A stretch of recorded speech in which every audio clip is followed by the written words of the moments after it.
ఇంత పెద్ద ఎత్తున దోపిడీ జరిగింది.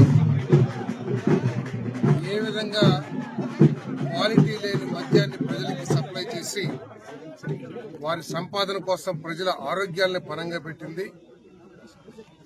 మరి ఆ దోచుకోవటానికి వారు అనుసరించిన మార్గాలు ఇవన్నీ కూడా మనం పత్రికల్లో చూస్తా ఉన్నాం. ఇది చాలా దారుణం. తప్పకోకుండా ప్రభుత్వం ఎవరైతే రాష్ట్రానికి నష్టం చేశారో, రాష్ట్రాన్ని దోచుకున్నారో వాళ్ళ మీద చట్టపరంగా చర్యలు తీసుకోవడం జరుగుతుంది. సార్, జర్నలిస్టులకి ఇల్లు పట్టాలి అక్కడే సిద్ధ సంబంధం లేకుండా ఇప్పటికే ముఖ్యమంత్రి గారి దగ్గర చర్చించడం జరిగింది. వారు కూడా చాలా సానుకూలంగా ఉన్నారు. జర్నలిస్టులకి ఇళ్ల స్థలాలు ఏర్పాటు చేయాలని గత ప్రభుత్వంలో కూడా, అంటే 2014-19 చంద్రబాబు నాయుడు గారు ముఖ్యమంత్రిగా ఉన్నప్పుడు వీరికి ఇళ్ల స్థలాలు ఇవ్వాలని చెప్పేసి ఆలోచన చేసిన విషయం మీ అందరికీ తెలిసిందే. తప్పకుండా ఇళ్ల స్థలాలు ఇవ్వడానికి ప్రభుత్వం ప్రయత్నిస్తుంది. ఇంత పెద్ద ఎత్తున దోపిడీ జరిగింది.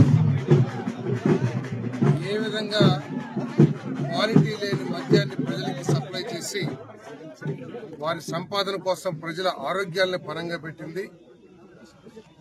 మరి ఆ దోచుకోవటానికి వారు అనుసరించిన మార్గాలు ఇవన్నీ కూడా మనం పత్రికల్లో చూస్తా ఉన్నాం. ఇది చాలా దారుణం.